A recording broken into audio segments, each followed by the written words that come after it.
Honorable Vice Chancellor of Hindi University, Professor Nandini Sahu ma'am, distinguished speakers, Professor Sharmistha Chatterjee ma'am and Mr. Dustin Pickering sir, and dear participants, it is my pleasure to welcome you all to this webinar on comparative world literatures. We are honored to have such an illustrious panel of speakers who will share their expertise and insights on this fascinating topic. I would like to extend a special welcome to our chairperson and vice chancellor for gracing this occasion with her presence. Over the next 1.5 hours, we will engage in thought-provoking discussion, explore new ideas, gain a deeper understanding of the diverse world of literature.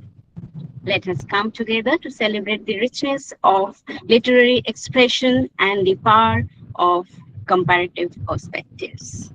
Now, without any delay, I would like to introduce Professor Nandini Sahu ma'am, who is a distinguished academician, poet, and creative writer.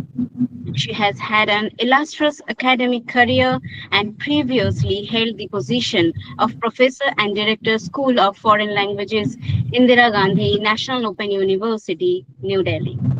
A prolific author, Professor Sahu has published 23 books, many of which are recognized as significant contributions to contemporary Indian English literature.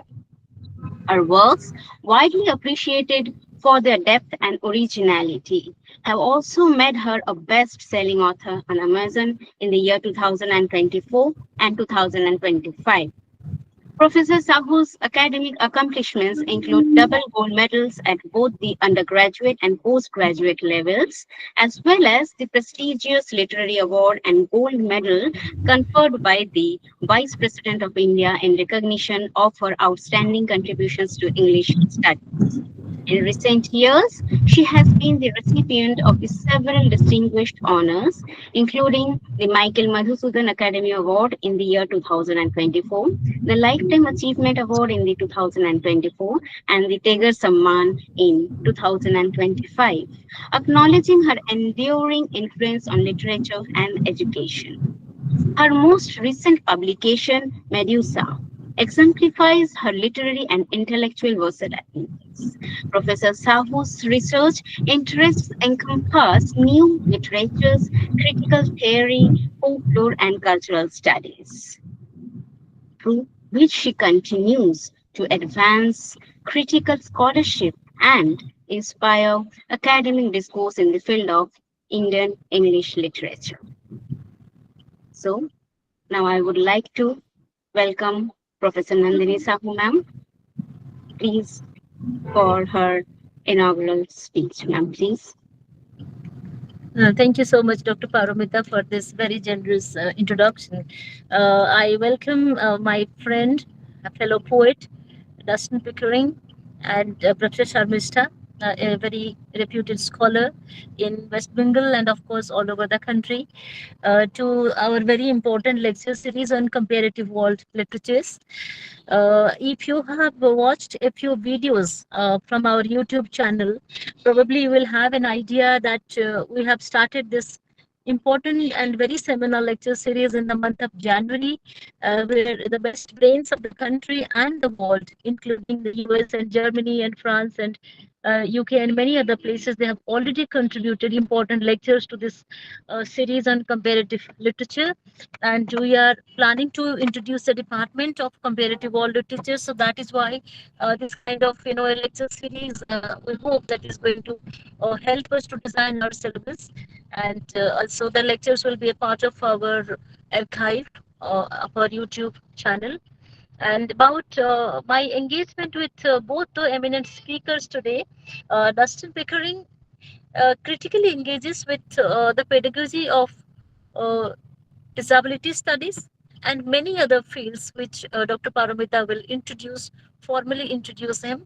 And he has a channel called Inkers, through which he takes interviews with many scholars all over the world. He has interviewed me a couple of times on Hindu studies and also on creative writing, and those two interviews uh, were very important interviews for me.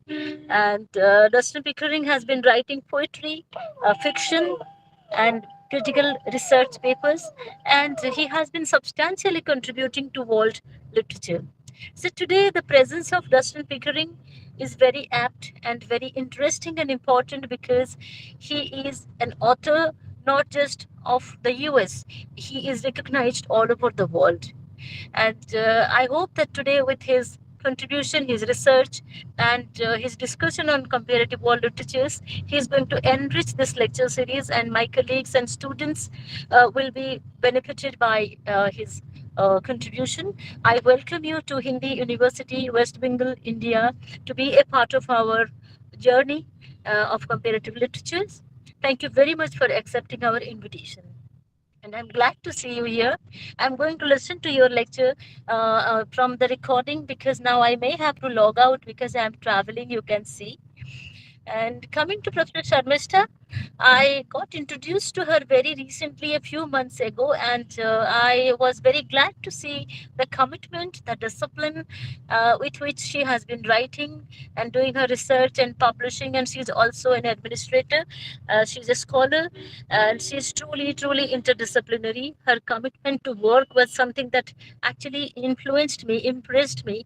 That is when I thought that she should be a part of our important lecture series on comparative world literatures, and it's very generous of her that despite her busy schedule, I had been to Alia University, have seen how busy she is. She's holding a series of lectures herself, but again, she agreed to be a part of our comparative world literatures lecture series. And today, I hope and I'm sure that her lecture is going to enrich all of us. Professor Sharmistha, thank you so very much for accepting our invitation and being here with us. You are a part of our family now.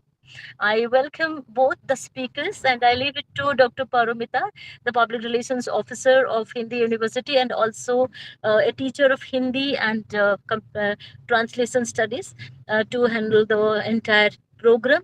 Later on, I will watch the recording, and then I will definitely give my comments for the YouTube channel.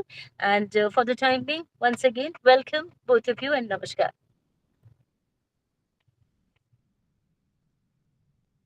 Thank you so much, ma'am. Now, moving forward, I would say it is my great pleasure to introduce our first speaker, the famous poet of USA, Mr. Dustin Pickering, who is founder of Transcend Zero Press. He has contributed writing to Huffington Post, Los Angeles Review, The Statesman, India, Journal of Liberty and International Affairs, the Colorado Review, World Literature Today, Essington Journal, and several other publications. He is the author of numerous poetry collections and books, including Salt and Sorrow. He placed in the top 100 for the Imbeka Prize in 2021 and 2023, and was a finalist in Adelaide Literary Journal's first short fiction contest. He was longlisted for the Rahim Karim Word Prize in the year 2022 and given the honor of Knight of World Peace by the World Institute for Peace that same year. He hosts the popular interview series World Inkers Network on YouTube and co-founded World Inkers Printing and Publishing. Now, I would like to request Mr. Dustin Pickering, sir, for her very engaging lecture. Sir, please. Well, welcome, Darshan. Thank you for the I'm fabulous glad that you are here. introduction. Yes, yes, you're going to speak now. Our registrar is here, Hindi University registrar, and I think the finance officer is also here, and the controller of examinations is here. So all the officers of the university are eagerly looking forward to listening to you. Please enjoy your talk, and I will get back to you. Thank you so much. Thank you so much. And thanks for the invitation. I'm glad to be here. The title of my lecture is Eternal Verities and Shared Purpose in the Humanities. Aldous Huxley, in his perennial philosophy, suggests there is an underlying truth beyond the material world we experience. This is part of his particular experience of the eternal verities, a term coined by the 18th century French philosopher Father Claude Bouffier. Father Bouffier, a Jesuit, uses the term to suggest common sense philosophy that embraces moral and humane values such as beauty, virtue, and compassion.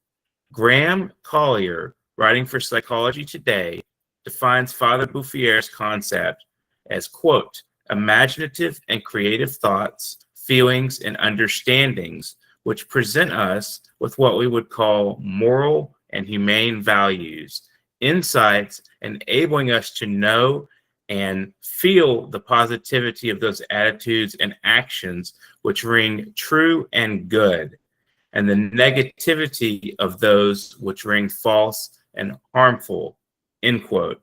Father Bouffier borrowed Descartes' method, but applied it to scholastic principles, uncovering psychological insights such as, quote, men disfigure themselves by effacing the impressions of nature, and, quote, a man may be an excellent logician and yet fall into considerable errors from an imperfect knowledge of first truths, end quote. The insights offered by Father Bouffier conceive the foundations of the eternal verities.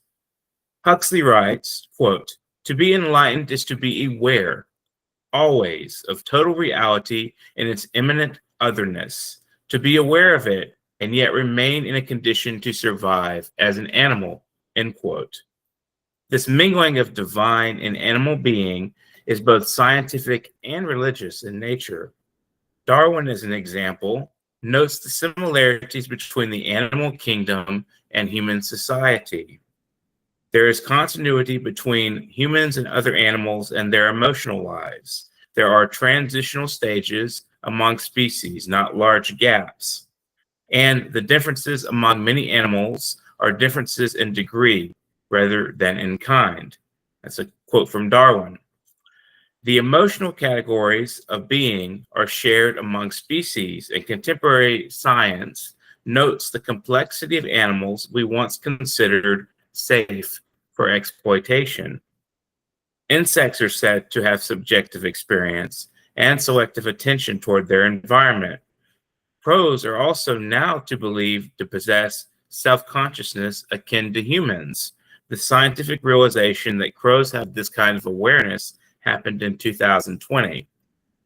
What these discoveries mark in relation to the eternal verities is there is some sense of scientific incompleteness as we probe nature empirically, indicating possibly that there is indeed a shared sense of eternal awareness.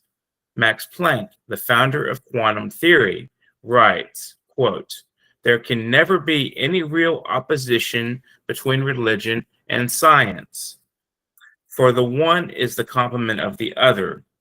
Every serious and reflective person realizes, I think, that the religious element in his nature must be recognized and cultivated if all the powers of the human soul are to act together in perfect balance and harmony, end quote. Religion is often seen as the collective enterprise of a culture realizing itself. Each culture presents the collective wisdom through archetypal narratives, poetic musings, origin stories, and rules for social cohesion. Myth is poetic by its own prowess. Max Weber, the sociologist, states about Puritan concepts of providence, quote, if that God, whose hand the Puritan sees in all the occurrences of life, shows one of his elect a chance of profit, he must do so for a reason, end quote. The Puritans and their religious ideology constructed the foundations of the United States and secured its temperament for ages to come. Anne Bradstreet, the first published American poet, composed verses upon the burning of our house July 10th, 1666. And here is a segment of the poem. Then coming out, behold a space, the flame consumed my dwelling place. And when I could no longer look, I blessed his name that gave and took, that laid my goods now in the dust. Yeah, so it was, and so 'twas just. It was his own, it was not mine. Note the use of a core biblical principle reflecting her religious zeal. Job 1:21 states, "The Lord gave, and the Lord has taken away." On the subject of Christianity, modernism's prophet T.S. Eliot says, quote, "To me, religion has brought at least the perception of something above morals, and therefore extremely terrifying. It has brought me not happiness, but the sense of something above happiness, and therefore more terrifying than ordinary pain and misery, the very dark night and the desert. To me, the phrase to be damned for the glory of God is sense and not paradox. I had far rather walk as I do in daily terror of eternity than feel that this was only a children's game in which all the contestants would get equally worthless prizes in the end." End quote. Eliot is widely respected for his metaphysical verses, such as Four Quartets. This Eliot masterpiece opens with epigraphs reflecting the eternal verities in their essence. The first states, quote, "Although logos is common, the many live as if they had a wisdom of their own," expressing his faith in a deeper fundamental truth. Octavio Paz, Mexican ambassador to India from 1962 to 68, wrote in his The Labyrinth of Solitude, quote, "It is always difficult to give oneself up. Few persons anywhere ever succeed in doing so, and even fewer transcend the possessive stage to know love for what it actually is, a perpetual discovery, an immersion in the waters of reality, an unending recreation." End quote. This poetic musing reflects the concept of samsara, or possibly Nietzsche's eternal recurrence. Paz viewed poetry and literature hermetically as religious activity. Paz declared poetry's most noble aim as to attach ourselves to the world around us, to turn desire into love, to embrace finally what always evades us, what is beyond, and what is always there, the unspoken, the spirit, the soul. End quote. Samsara translates from Sanskrit into "it flows together," indicating cyclical karmic processes. Paz's wisdom digs deeper, reflecting on the social process, particularly of Christianity and Buddhism. He states, quote, "A religion that denies the realm of body exalts it in its most striking form, eroticism. But a religion that has made incarnation its central dogma spiritualizes and transfigures the flesh." End quote. This interpretation of religious social history offers insight into social processes of creation as well. Alfred North Whitehead writes in Process and Reality, quote, "The true method of discovery is like the flight of an aeroplane. It starts from the ground of particular observation. It makes a flight into the thin air of imaginative generalization, and it again lands for renewed observation rendered acute by rational interpretation." End quote. This process signifies the universal patterns of creative pursuits and intuition. As I return properly to scholasticism, its dialectics serve to bridge reason and faith, seeking to resolve contradiction. As we noted from Paz's insights into Christianity and Buddhism, cultural processes often lead to contradictions of form. It is as if knowledge existed in a circuitous manner, bending back to its origins in some kind of ascetic self-denial. Max Planck offers this tidbit of wisdom, quote, "Science cannot solve the ultimate mystery of nature, and that is because in the last analysis, we ourselves are a part of the mystery that we are trying to solve," end quote. Our mortal limitations within a vast universe of unknowns lead us back toward ourselves. Atman reaches to Brahman to achieve salvation. Humans are created in God's image, and the Tao gives birth to one. These hidden truths indicate an underlying mystery to nature and the creative force that lies therein. The hidden aspect of the realm allows more interpretive discourse and action.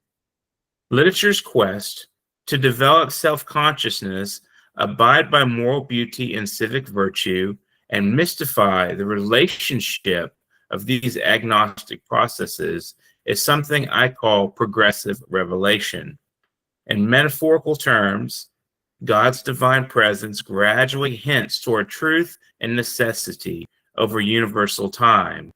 It is as if God is knitting a thread to lead us, blind humanity, through a labyrinth. The Minotaur we seek to slay is our own image, the knowledge that within us must die. In this journey, we care not to learn too much of the truth, for such is the extinction of the soul. In T.S. Eliot's words, quote, "Humankind cannot bear much reality." St. John of the Cross's dark night of the soul is Plato's sun, and we always would rather be in the cave than be blinded by the light. This seems to define Nietzschean nihilism. Nietzsche, who said, quote, "What does nihilism mean? That the supreme values devaluate themselves," suggesting the aforementioned process. Beings and processes, however, are not driven toward extinction by entropy. Rather, they are extinct by the pulsing, autonomous force which respires, exhaling and inhaling the reality we suffer and love. Our lives are on the pulse of God daily. Its throbbing, pinching motions underpin the body of being. Heidegger writes, in Being in Time, quote, "In great despair, for example, when all weight tends to dwindle away from things and the sense of things grows dark, the question looms," end quote. The question of why there are beings instead of none is the question he addresses here. We must wring our hands in frustration at the thought of solving this ultimate of mysteries. The seeming lack of answers to this fundamental question is a blessing in disguise because it permits us to write afresh, to create anew, to dream special things, to remake ourselves, to embrace art and science as we embark on discovery. However, we seem to follow the same form as patterns shape themselves and etch themselves on our conscience. Even though Nietzsche suggests that the commandment should be prescriptive, the proscriptive nature of "thou shalt not" delineates the conscience and suggests its limitations. Reflecting on limitations, I offered this verse from Sunflower Sutra by Allen Ginsberg. "When did you look at your skin and decide you were an impotent, dirty old locomotive? The ghost of a locomotive, the specter and shade of a once powerful, mad American locomotive. You never were no locomotive, sunflower. You were a sunflower." This verse concretizes reality, placing bounds between objects that cannot shift identities. What this suggests is something is, in fact, real to this sense of being. Are we humans dreaming we are butterflies, or butterflies dreaming of our humanity? Asks a Zen riddle.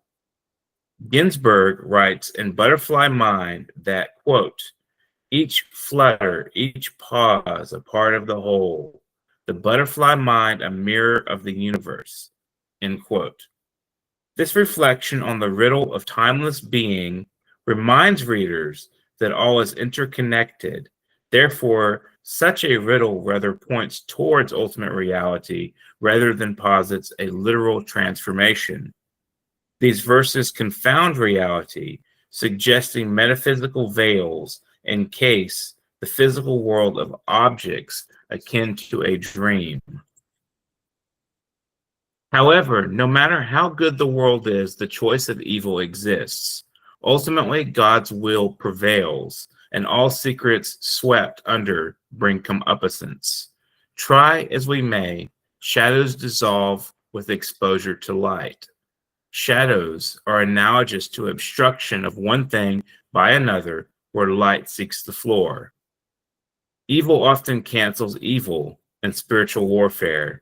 However, darkness does not compound to darkness. Complete absence of light is emptiness where no form is permitted. The dialectic between good and evil grants shape and form to a world that clutches darkness like a security blanket. This dialectical struggle brings self-consciousness through motion. A pure contradiction self-defeats, and this is what evil is. Evil is not the absence of light. One cannot define something as the absence of its opposite without tautology. Evil is a chain of self-effacing contradiction. It is tautological. It is absurdity. Absurdity is not evil in itself. Absurdity is masked insolence. Human comedy made tragic, and hypocrisy facing its own double-edged sword. Even horror and revulsion are pure pragmatic responses in a world of excess. In a world of excess, tautology abounds.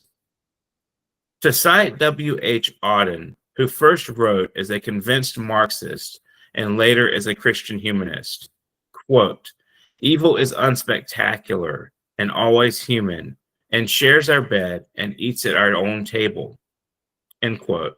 He wrote this in Herman Melville, a poem from 1933. This binary of good and evil is immensely human and often subtle in its doings. Akin to the principles of yin and yang, good and evil can resemble one another and even act in concert. This binary is part of creating the whole universe.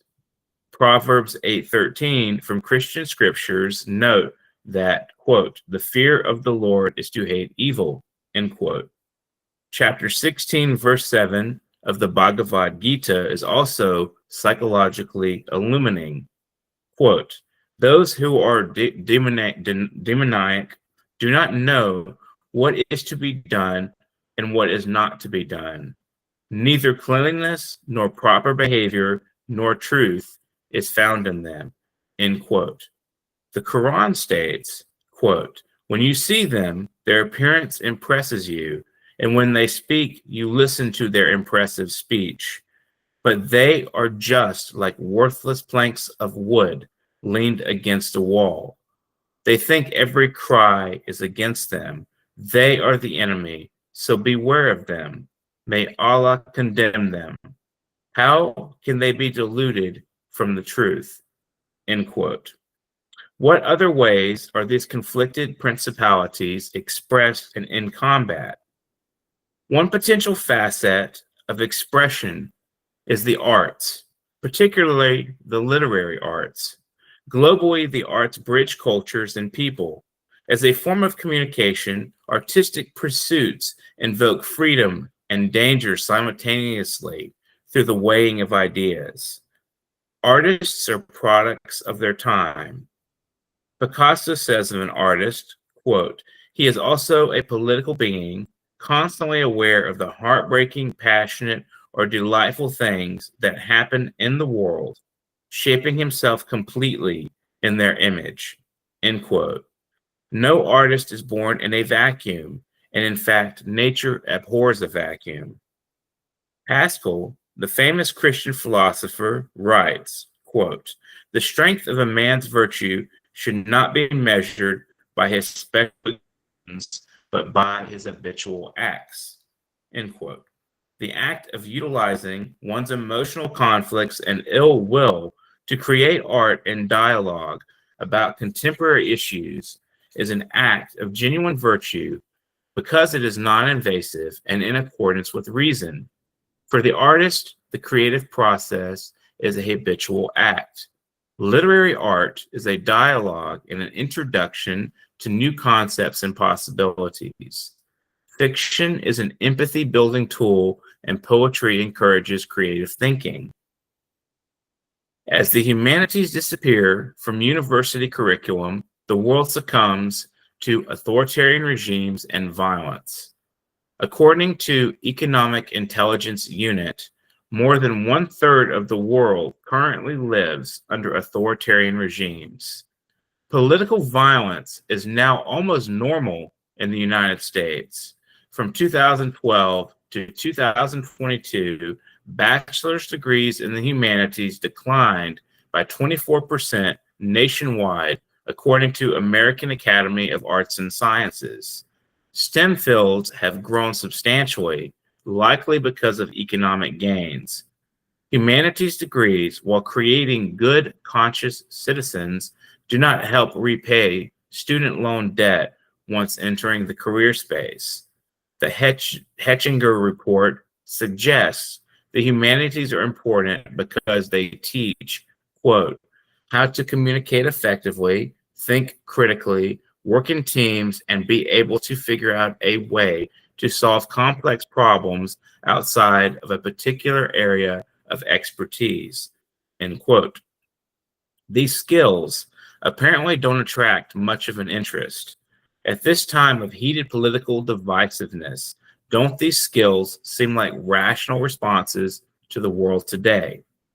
During this period of authoritarian, anti-democratic sentiment, seem lacking. Serious open discussion is lacking. From personal experience, I find some causes of this breakdown to be fear of social repercussions, ubiquitous media influence, poorly principled and bad faith cliches, and the drastic changes in leadership styles. To escape these things, a citizen must be fearless, flexible, and responsive to opponents. Armed with correct principles and empathy, this citizen can influence his or her peers and call out toxic reasoning. Also, the abundance of free information and internet culture is ruining the concept of expertise and artisanship. William Deresrich offers this statement in regard to the purpose of artistic creation. Quote, "Forget selling art in order to live. What about doing art in order to imagine new? What are we capable of when economic uncertainty no longer dominates our relationships to all forms of labor and creation?" End quote. In his book, The Death of the Artist, he argues that the digital age has made creating arts more dangerous due to the economic uncertainty. He argues that digital creators in the modern age no longer put the 10,000 hours of work in to gain artistic pursuit. Rather, they diversify their credentials by participating in multiple crafts without the specialized knowledge of a craftsman. He argues that the solitary genius is an outdated concept, replaced by networking and the creative entrepreneur. He also states separately, quote, "No real excellence, personal or social, artistic, philosophical, scientific, or moral can arise without solitude," end quote. What happened to the solitary genius of the past? The rise of the layman expert, social media, the digitally driven artist the capping of the humanities, the decline of wealth among lower rung classes, and the ascendance of STEM professionals all create an environment of economic uncertainty, lack of connection and meaning, and the Dunning-Kruger effect among the multitudes. This instills resentment and social frustration that leads to the discrediting of democratic norms, as well as normalization of narcissistic attitudes. True democratic individualism should embrace virtue, creativity, and cosmopolitanism. The world we live in today simply lacks the maturity and courage to face the dangerous path it carves for itself. Thank you.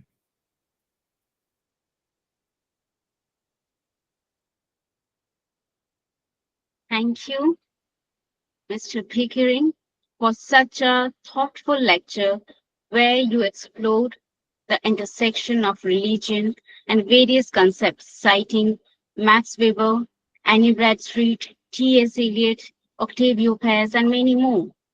You have discussed themes of providence, morality, love, and self-discovery, highlighting the complexities of religious perspectives.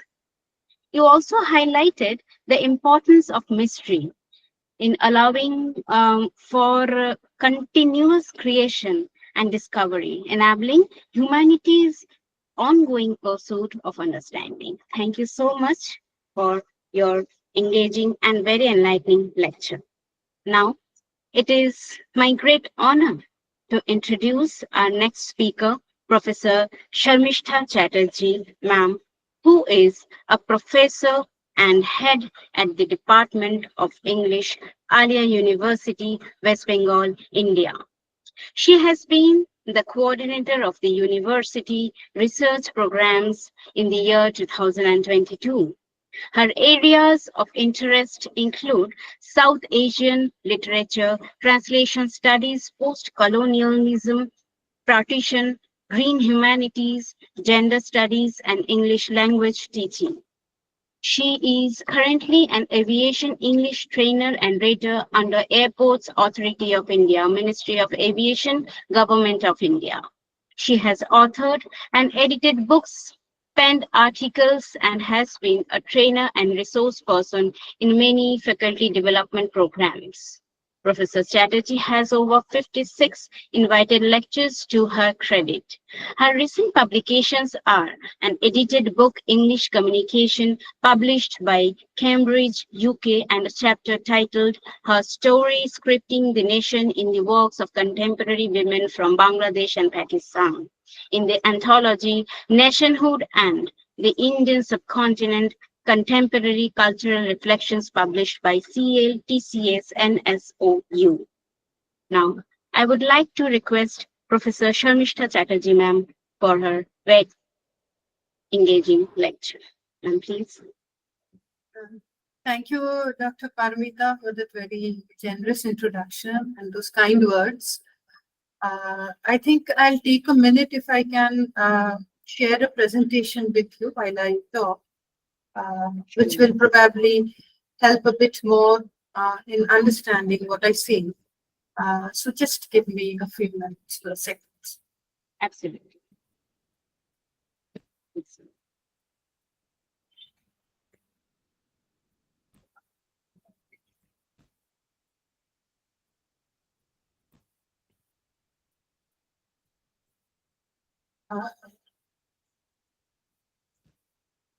Can you see? Okay. So once again, you see, I should say before I speak that I'm humbled. I'm humbled when I have heard, after I have heard Mr. Pickering. And I've learned a lot in the sense that the way we've actually related religion to the maladies of the contemporary world and how we have actually moved away from the original teachings and the philosophies and how You have showed a very important part and idea that how we are moving into the STEM education and thereby how humanities is losing its effectiveness. Yes, true. So, you see, uh, I will be speaking on something which is probably a very microcosmic part of what you have been saying, and I'll be speaking primarily on drama, and I'll be trying to link, uh, the ecosophical perspective, comparative perspectives, which are there in very select few, texts of the East and the West. So uh,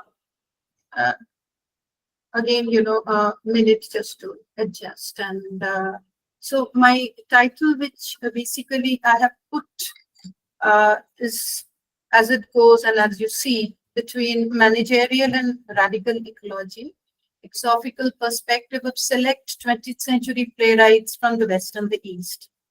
And I must admit that this is a very experimental kind of a talk where I have tried to find answers to a couple of questions while I tried to make this a comparative study. So I have asked as to how is the physical nature understood in civilizations. I think a lot of it has already been shared by Mr. Pickering in this very, very enlightening talk. And as you see, how it is depicted in the literary representations, in my case, it becomes the drama. And as I will try to explain to you, these philosophical perspectives in the East and the West, or are they moving towards the same point of convergence? Is there a pattern of development to the passage of time? So, pardon me, I have been slightly, random in my choice, and I have gone by sort of a logic. I have tried to choose certain texts which are there in the syllabi of the Indian universities, and a few of them are even outside the syllabus. So I have tried to create a sort of a familiarity. So while I have tried to trace a pattern of development, I have tried to question that is this consistent or chaotic, and again questioning that is the trajectory the same, and if they are not the same, then why? And as you see, that do they point out to very radically different definitions of ecology, which is very closely related to ecosophy and ecoethics, and then what is the balancing line? So this is the plan. So I introduce and then I go on to an understanding of ecosophy and as the concepts which are now emerging very, managerial and radical. And why I explain, I try to understand this from the perspective of intrinsic and instrumental value, which is a very old concept that, how do we basically value things? So, and from there, you see, I see a kind of a trajectory of the West and the East. And then I try to understand, I talk about the sources, why such kind of concepts have emerged and the impact and the conflicts or the binaries, which again, Pickering sir was talking about, and if there's a possible pragmatic remedy. So I move in therefore by citing an example of 1900. You see, Anton Chekhov play Three Sisters, basically, which I lovingly teach in my classroom, and that is from where the idea emerged. And there you see a character named Vershinin. He praises a provincial town in Russia which is situated beside a river. So the Three Sisters have actually relocated, and this town is beside a river, and the dialogue goes like this, quote, "But what a magnificent wide river you have here. It's a splendid river." And this is quickly, you see, dismissed by Olga, who retorts. Olga doesn't like this new location of theirs, and I quote, Yes, but it's so cold here and there are mosquitoes, so much like probably our place in India. Unquote.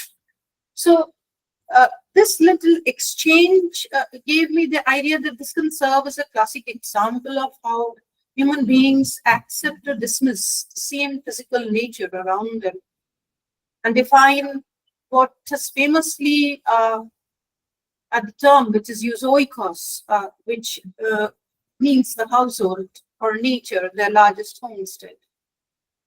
So the value or the moral status of the environment and its non-human contents in the lives of the human beings indicate a state of being of human life too. Thus, for Bershinin, living in the provincial town becomes a liberal or a liberating, experience of freedom. While for the three sisters, and this is Olga, Masha, and Irina, to name them, it becomes a stifling experience or a space of inconvenience. From there, you see, if we go on, I quote Felix Kathari, again, philosopher in fashion nowadays, and I try to understand whether this can be linked to his thoughts. So, this complex ethico-political articulation, one might add aesthetical, philosophical, is described by Kathari as ecosophy. For Kathari, as you see, ecosophy is the articulation between three ecological registers: the environment, social relations, and human subjectivity. And it is supremely important to understand the significance of this concatenation, the interaction in human lives. And again, as understood by this Swiss intellectual, Yves Setten, and I quote, individuals do not pre-exist the relations that say shape them, unquote. So we have to understand, therefore, the attention that the ecosophy draws, that if we are a product of the interaction between these three ideas, then there must be a plurality of ecologies, environments, and habitat. And if we go, you see, by Kathari and Sitton's beliefs, then we must understand that if we again believe that, as Mr. Pickering was also trying to point out, that if art becomes a reflection or a criticism of life, then Bershinin and Olga is individuals in the cultural representation of the drama of Chekhov are products of this interaction among the river that flows, the mutual relationship, and the general genetic and subjective disposition. So as creatures, the meaning, the make of their lives, and the happiness quotient is dependent on this interaction. And I think if students are listening to me, if at all, you know that very oft-quoted idea from Milton that mind is its own place and can make a hell of heaven and a heaven of hell. So might be, partially we can link that too with this very upcoming idea of ecosophy. So I quote again, you see, from the news and Qatar. It means, therefore, unquote, relationalism has an ecosophical value because it dispels the belief that entities or people can be isolated from the environment. Talking about interaction between entities and an environment leads to misconceptions because an entity is an interaction. But the entity is definitely, therefore, a product, but it is also a process, as we will try to understand. So ecosophy, therefore, draws our attention to the plurality of ecologies, environments, habitats that do not surround us as a container with its contents, but that which define us, each of us as we are, and how we as human beings constantly define and reconfigure So there's also the process involved, reconfigured in a network of relations. So as we go on, you see, and as we understand that entities are products of a given interaction and at the same time a process subject to flux and eternal change, which are configured in a network of relations. Two major kinds of ecologies emerge in the world. So this is once again a way of understanding. You see, in no way will this work claim or this lecture claim that this is the one way to understand. This is a way to understand how you see we are tackling ecologies and corresponding philosophies. So two ways or the two kinds of ecologies that emerge in the world, the Western, primarily Western.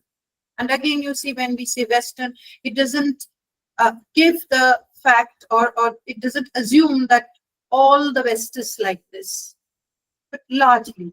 So Western or the managerial, it seeks to cut down the consumption of resources. And yes, it seeks to cut down, true, and reduce the environmental impact of modes of production and consumption with the purpose to extend and homogenize the same lifestyle, again, this part, and modes of production among the emerging nations. So you see, it's a kind of a continuation. So we take the same model, and we take the same concept or same idea in claiming the durable and the sustainable manner. So this, you see, an extended attempt, which again, therefore, is no environmental wisdom or Sophia, rather the last attempt to save what we can understand as a mutated or modified form of capitalistic development. Other ecology, or you see what we can understand from Guattari as the radical one, from where ecosophy stems, refers to a more generalized social, political, and economic existential crisis. They cannot be solved by ad hoc measures to safeguard natural environments. It recommends changing social practices and adopting alternative life conditions. So this is where you see the idea of reconfiguration probably tries to come in the process, that are better suited to local-based but global planetary problems. So local problems, which can be understood as a part of the larger problems, and how you see there can be local solutions, but at the same time you see as in a Venn diagram, the whole actually contains the part. So there must be a local solution to a local problem, which can contribute to a global solution. So this allows us to escape not only the unsustainable, but also the unwanted nature of development system that encourages the manufacture of infelicity, and the term would mean inappropriate way of acting upon the environment or interaction with the environment. So looking now into the attempts of the select 20th century playwrights, we need to understand each of them foregrounded in ecosophy even before the term was designed. And I admit that this is a new term, and which I try to apply and see and look into also the older kind of artistic and creative products. So designed to represent the ecology of the work. So for the Western playwrights, it was largely the managerial one, as I said, based on, and as Pickering sir was talking for such a long time, the scriptural belief, which actually stems, of course, yes, from the Holy Bible, wherein you see the hierarchy. In the hierarchy, the man was at the apex. And if we try to, you see, understand, and this is a kind of an image, an old painting, you know, of the very commonly understood play, Riders to the Sea. So in this popular drama, you see, by Singe, and this is just a passing reference, the sea becomes an enemy because it is untamable. And yet no alternative life condition is hinted at, because the relationship of the humans with the sea and among themselves is not reconfigured. And I feel, and I see, you see, that the end of the riders to the sea slowly moved towards a modified, again, microcosmic capitalistic economy, where Maurya's son need to go to Galway to sell the horses at a fair, hinting at the failure of a sustainable, self-sufficient lifestyle. For those students, I remind you, you know that there is the spock and the kelp in the island, but those things, you know, they fail to sustain the life, which looks at a kind of a contact point with the mainland. So it's no longer self-sufficient. It again is moving. So and again, as we move on in the neighborhood, not the near neighborhood, in the neighborhood around the same time, so trying to bring in the time zone.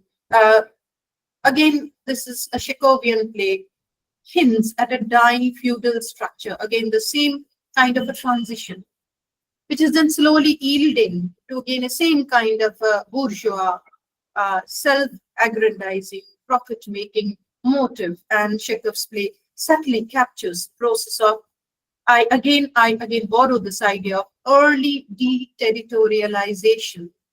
Again, you see a delusion concept that capitalism produces with the estate of Mrs. Ranevsky up on sale. So the estate of which actually is the cherry orchard is on sale. Act 1 of the play shows the estate of the cherry orchard with its trees in full bloom, with the poorer characters like Yapikodov or Furs excited over the spectacle. And these characters are basically those characters which are dying.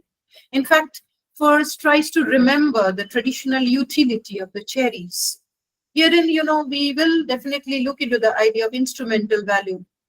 But definitely Furs tries to remember this, you know, the utility of the cherries in order to save the orchard, while the ineffective last landowner, Mrs. Ranevsky, broods over the changing ways in Paris.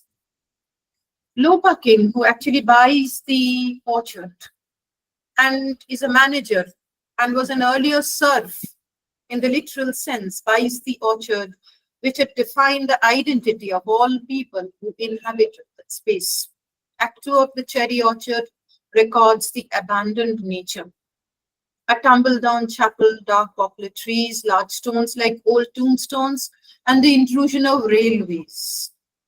A very typical image, I think all students over here, if they are, will understand what the intrusion of the railways would mean in case of both the real life and the literature, okay, which was the first time when, as English students, we read about this in the Victorian age, how you see the intrusion of railways was bringing in the change.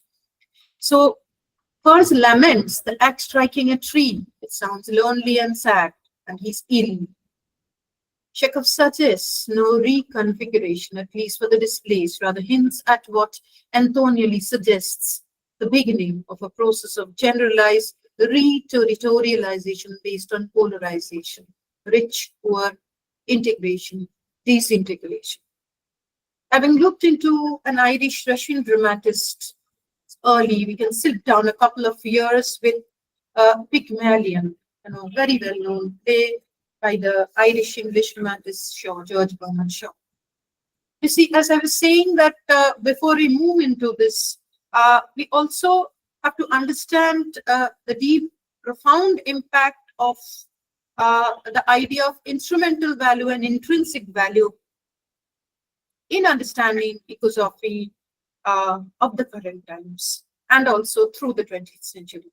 So whereas instrumental value would refer to valuing nature as means to an end, intrinsic value transforms non-human entities as ends in themselves. So in this sense, sea in Riders to the Sea, the river in the Three Sisters or the Cherry Orchard in the eponymous play do not have instrumental value, and because the overarching Western ethical perspectives do not acknowledge intrinsic value, the non-human entities having no utility are avoided and disposed of.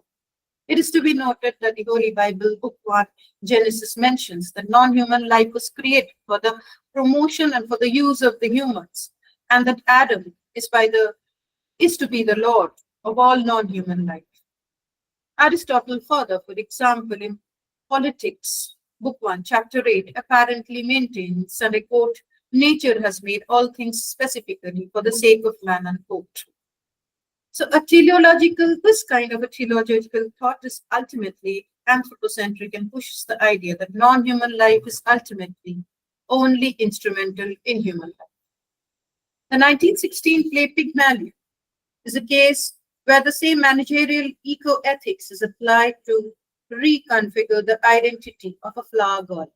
And why I have used these editions is because, you see, I wanted the participants to have a look at the way you see these visuals, have been foregrounded, and how you see the flowers are juxtaposed by with a very urban setting, the hat and the scarf and a lady, and how we understand her and this strange interaction and how she becomes ultimately the other in this particular setting.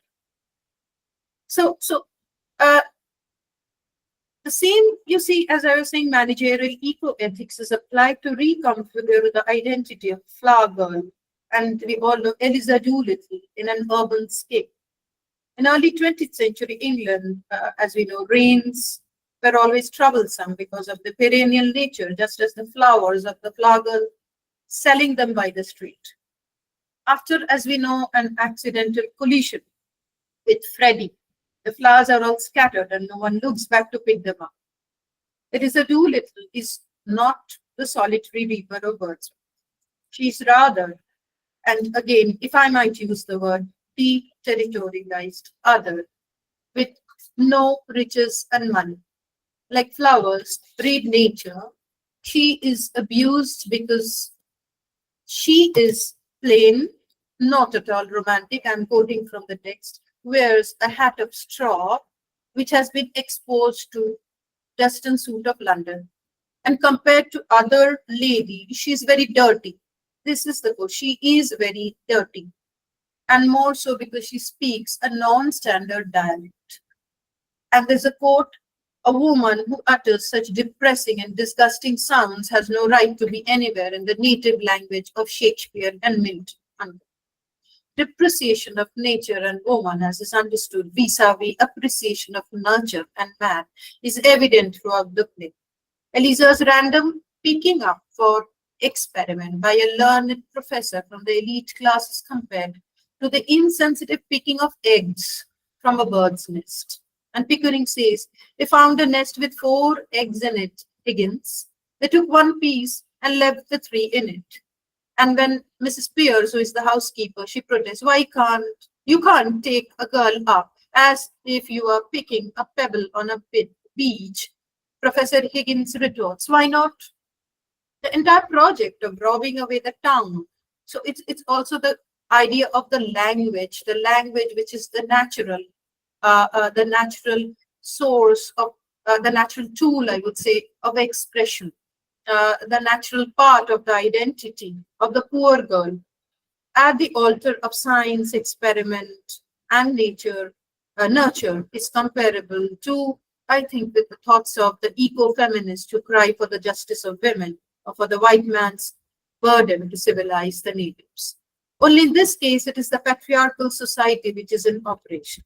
It above all throws lights on the gimmicks in the name of development and durability, and foresees what Sheila Collins, for instance, argues as, quote, male-dominated culture or patriarchy is supported by 4 interlocking pillars: sexism, racism, class exploitation, ecological destruction, unquote. If one shifts one's attention, so these are a few of the plays, once again, you see, which in this timeline, you see, which I have picked sort of, with a kind of a logic that they are close to the syllabus. And on the other hand, I try to place these plays with the other side, 1922, 1924, the plays with the pioneer of the East, Tagore. So if we shift our attention at the same time to the East and on the same time, and a couple of years later, 2 plays of Tagore, very familiar plays, very well known, Muktodhara translated as the waterfall in 1922 and the red oleanders 1925. The events, the other kind of philosophy, or the ecosophy, sorry, as I argue, the radical ecosophy, which recommends, in the words of Kothari, promoting any new practices. And see, the kind of practices that are foregrounded would include slowing down, short cycles. By short cycles, we would mean, you see, molecular, microcosmic processes of change, not huge kind of changes, pooling knowledge, pooling indigenous knowledge and creativity, downsizing, the idea of minimalism, downsizing new production and consumption paradigms that allow us to, quote, enhance the links to each other and to our environment, thereby generating a kind of an ecosophy. We might here remember and acknowledge that India and the East did still adhere to the agrarian economy during the time.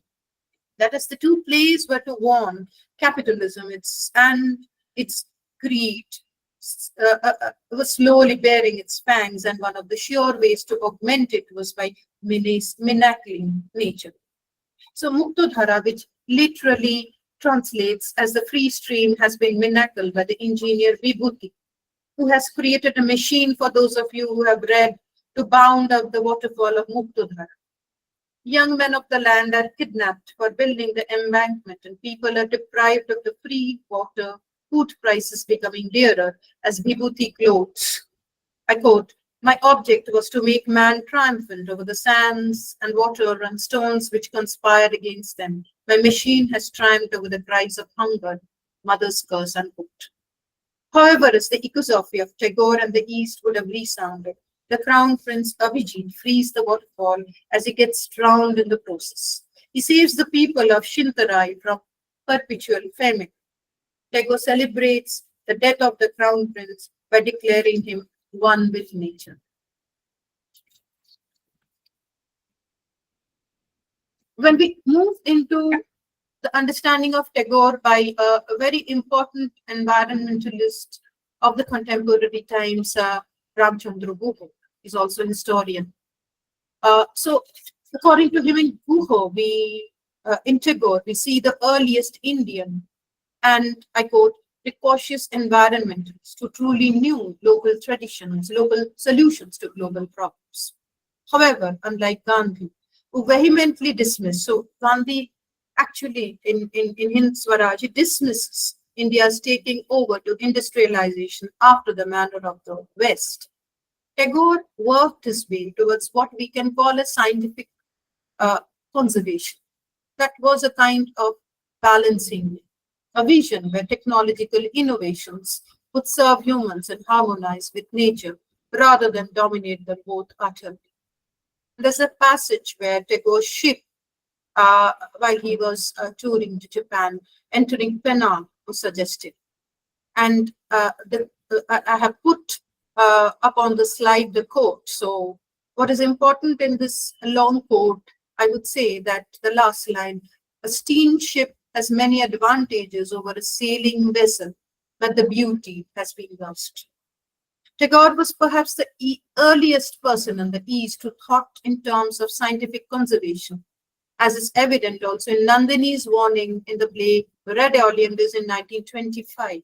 The living heart of earth gives itself up in love and life and beauty.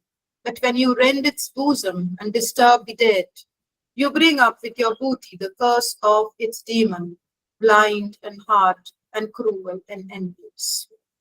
Initially, though the red oleanders plant is hidden away behind the rubbish heap, the character of Nandini, the feminine energy and the symbol of nature, fights against the cruelties of the emperor who subjugates and oppresses common humans and gets them out through the mountain for gold. Nandini is able to explain the reason why the king is apathetic to the mountain and the trees, as she looks into herself and says, I quote, "Because I serve no purpose of his."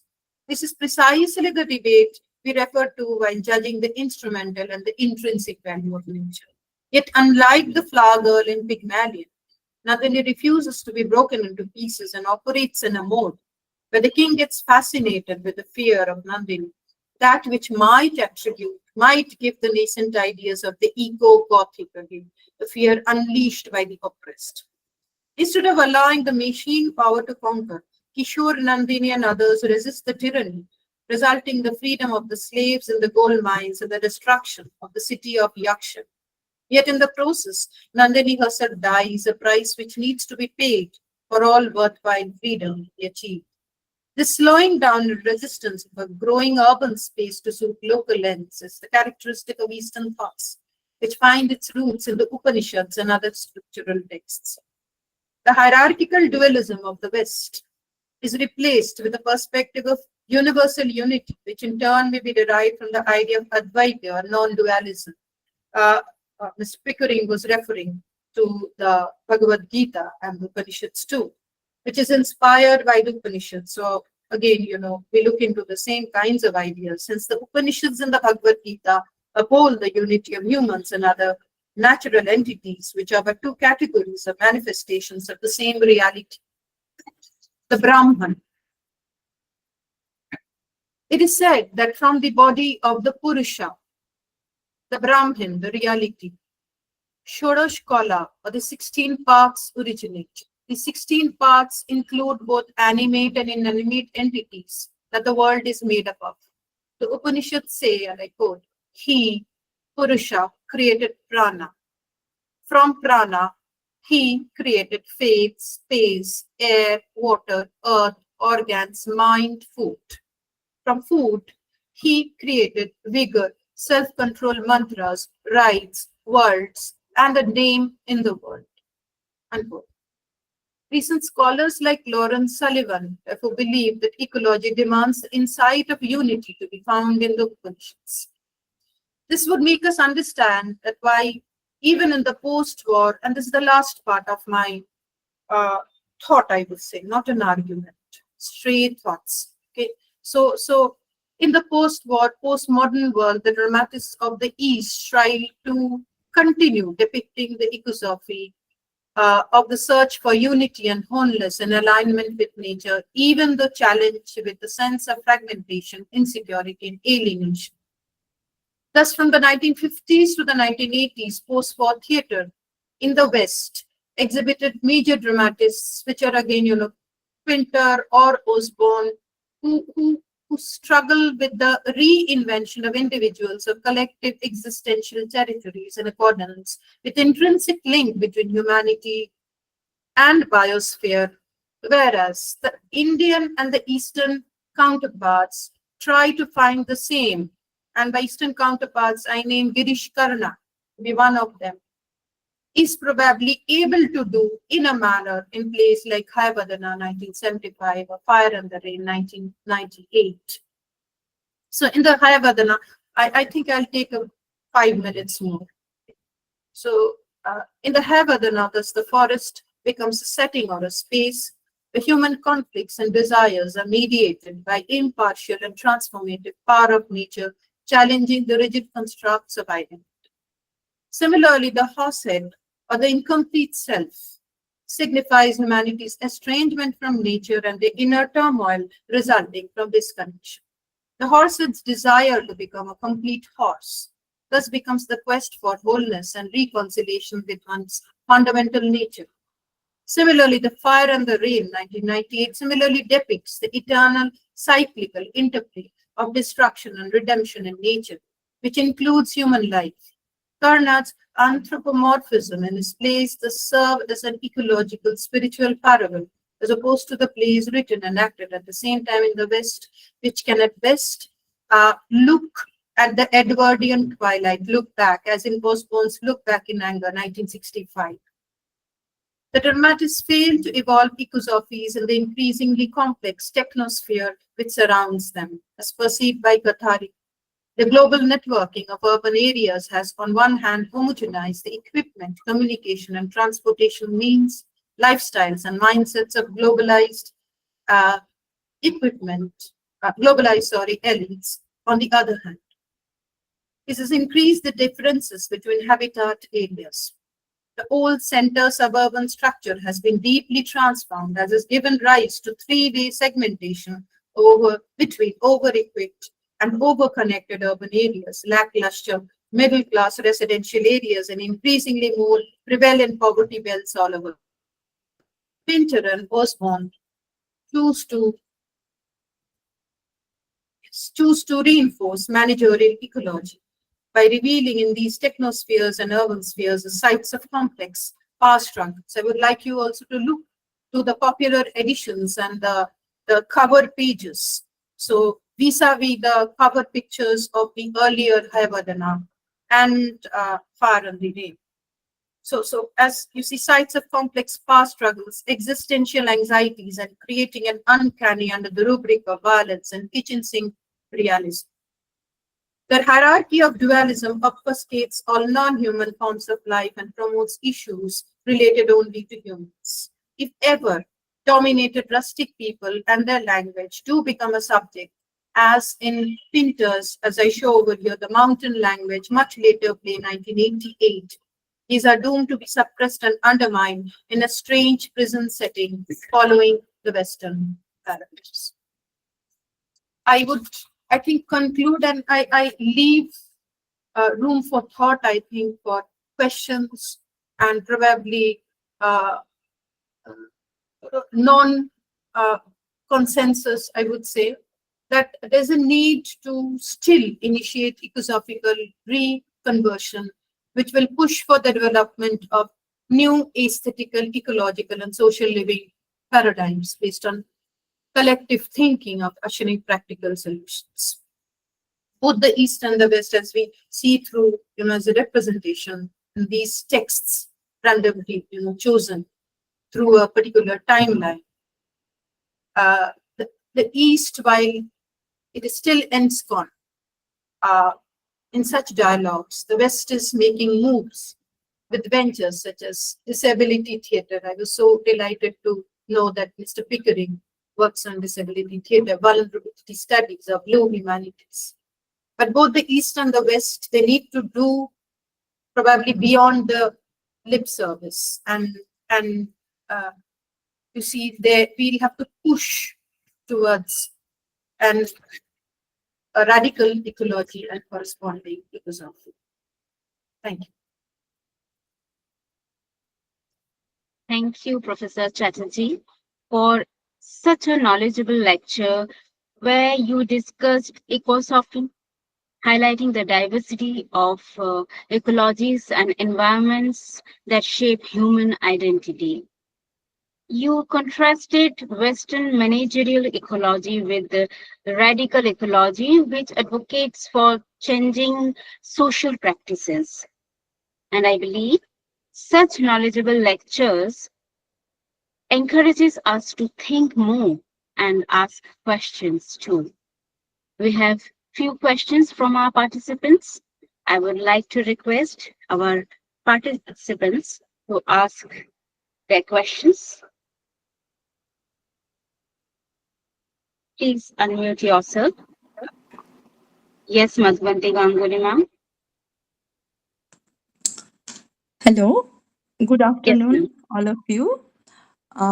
My name is Madhubanti Ganguly. I am from Political Science Department in the university. First of all, I want to convey my gratitude towards the distinguished speakers. It was really illuminating, so thank you very much. My question, rather query, is to Mr. Dustin Picker. Sir, you have talked about the concept of scientific incompleteness. Since science itself has its limits, how can we as a global community keep moving forward together while recognizing that our knowledge will always be incomplete?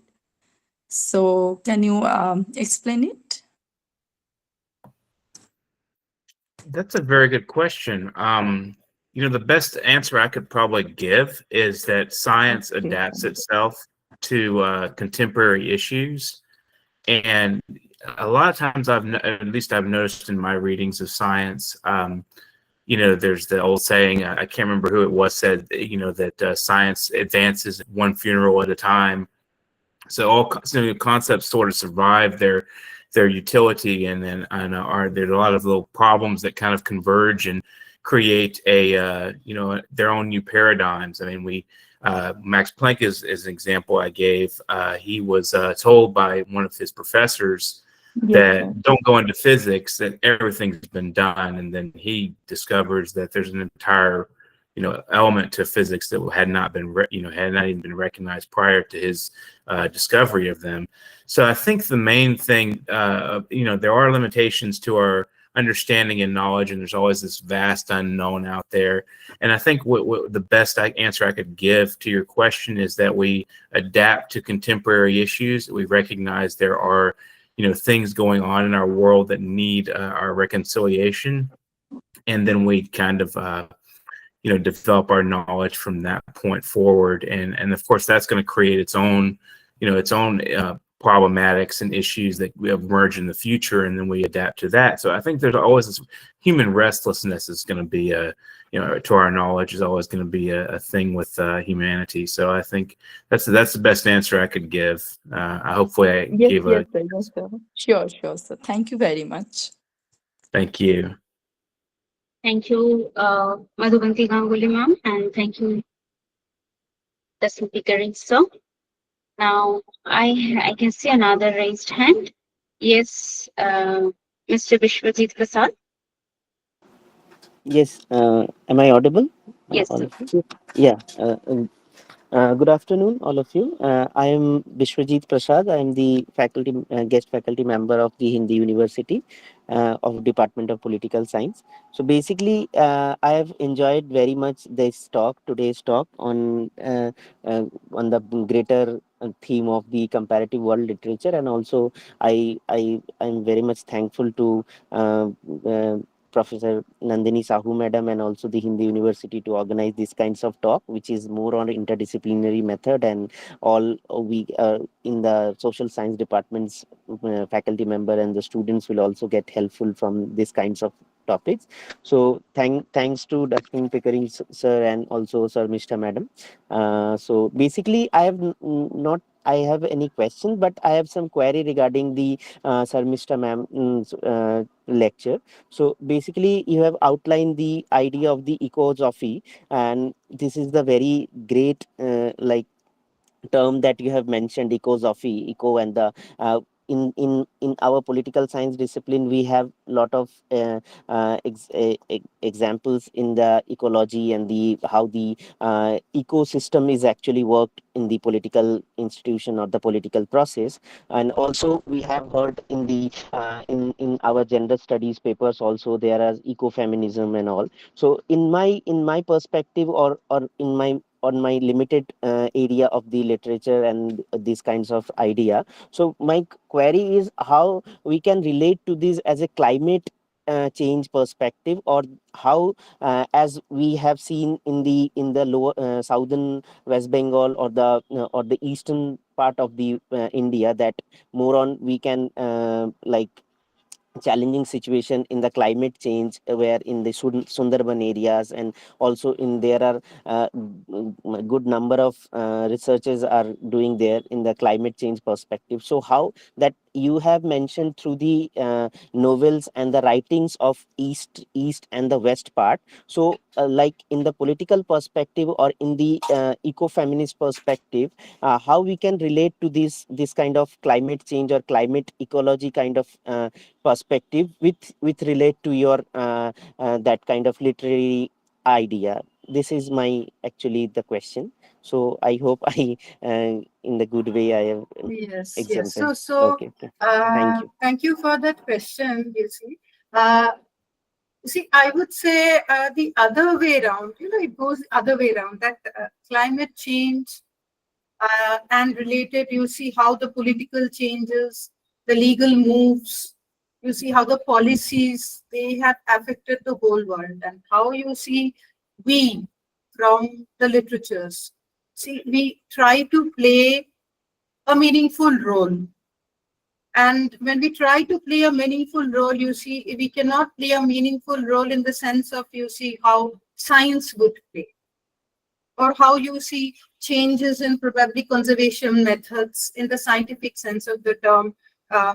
We cannot contribute in that sense.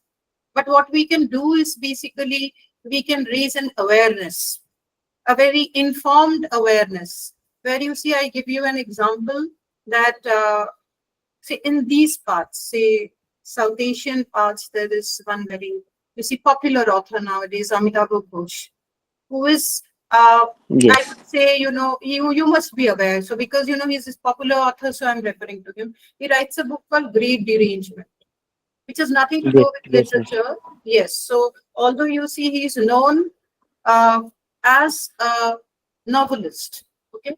So when he's writing the Great Derangement, he is basically writing a very informed uh, idea of the climate change, okay, and how you see this climate change is affecting everything, including you see our way of looking into and interacting with our environment, and how you see, I would again relate how what Mr. Pickering was talking about. That you see, with the change in the climate as well as which is related to the policies, which is related to the legal activities, there is Yes, a shift absolutely. from the humanities. Okay, shift from the humanities to a kind of an education or a kind of a system where you see we are moving slowly towards what nowadays in these parts is called the gig economy, GIG. I don't know whether I'm pronouncing it right. Yes, yes, The gig absolutely. Yeah. economy, where you see people are leaving the kind of studies which are related to, the high profile humanities in the literary sense. Maybe what I was talking about, no longer anybody is interested in that.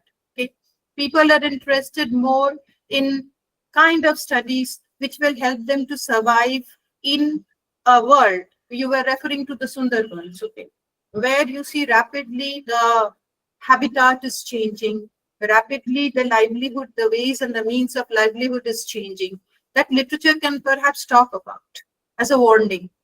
That you see, nobody is bothered to read about all that.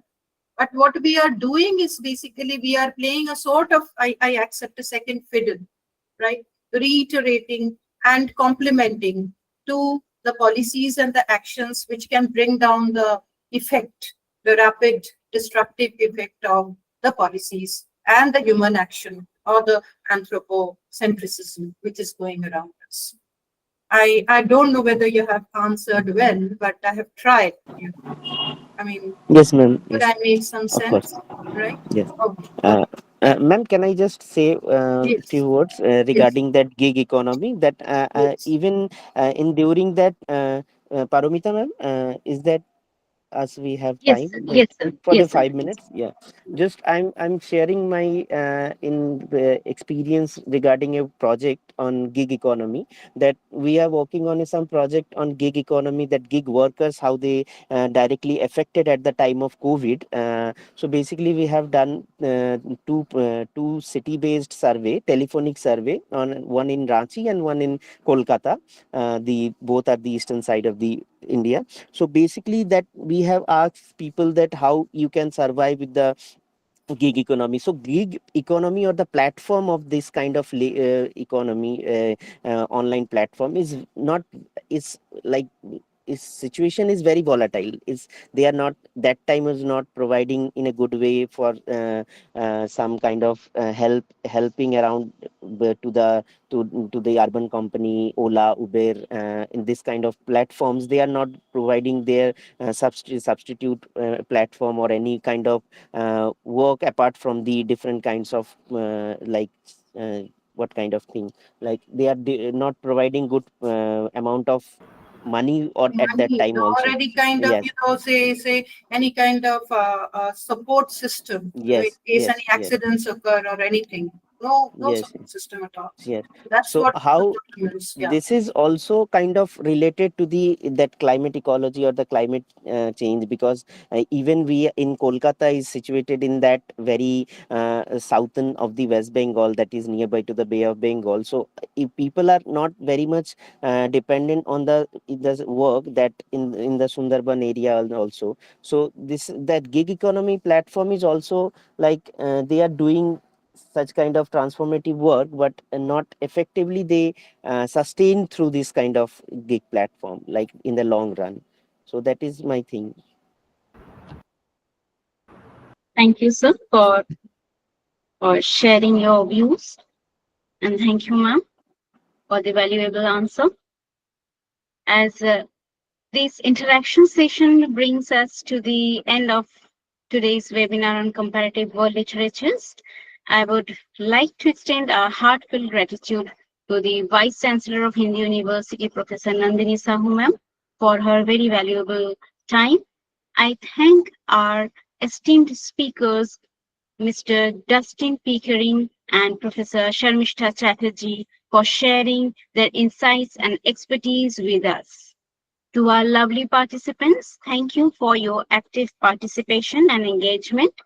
A special thanks to Team Hindi University. We hope you found this webinar informative and enriching. Until next time, stay curious and keep exploring the world of literature. Thank you for joining us today. Namaste.